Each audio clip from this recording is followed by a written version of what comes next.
معرکہ حق میں پاکستان کے ہاتھوں ہزیمت اور اپنے سیاسی عزائم میں ناکامی کے بعد بھارت نے پاکستان مخالف بیانیوں کا سہارا لینا شروع کر دیا۔ پاکستان کے بڑھتے ہوئے عالمی تشخص اور بھارت کی مسلسل سفارتی ناکامیوں نے مودی کو ایک بار پھر ڈرامے رچانے پر مجبور کر دیا ہے۔ عسکری میدان میں بھی بھارتی فوج کو چیلنجز کا سامنا کرنا پڑ رہا ہے۔ معرکہ حق میں شکست کے بعد بھارت ڈرامے رچانے میں مصروف ہے۔ بھارتی آرمی چیف نے سندور 2.0 کے حوالے سے بیان دیا ہے۔ یہ سوال اٹھایا ہے کہ کیا یہ سیاسی اور عسکری عزائم میں ناکامی کا اعتراف ہے یا اندرونی مسائل سے توجہ ہٹانے کی سیاسی کوشش ہے۔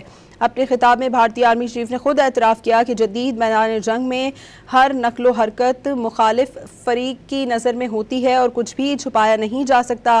عسکری تیاری، باہمی ہم آہنگی اور انفارمیشن آپریشنز کے میدان میں بھارتی فوج کو چیلنجز کا سامنا ہے۔ معرکہ حق میں پاکستان کے ہاتھوں ہزیمت اور اپنے سیاسی عزائم میں ناکامی کے بعد بھارت نے پاکستان مخالف بیانیوں کا سہارا لینا شروع کر دیا۔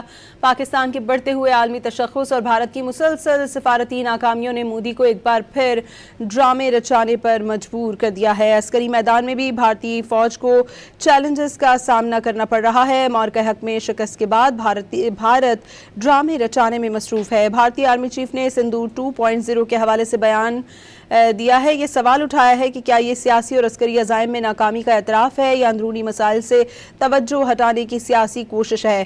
اپنے خطاب میں بھارتی آرمی چیف نے خود اعتراف کیا کہ جدید میدان جنگ میں ہر نقل و حرکت مخالف فریق کی نظر میں ہوتی ہے اور کچھ بھی چھپایا نہیں جا سکتا۔ عسکری تیاری، باہمی ہم آہنگی اور انفارمیشن آپریشنز کے میدان میں بھارتی فوج کو چیلنجز کا سامنا ہے۔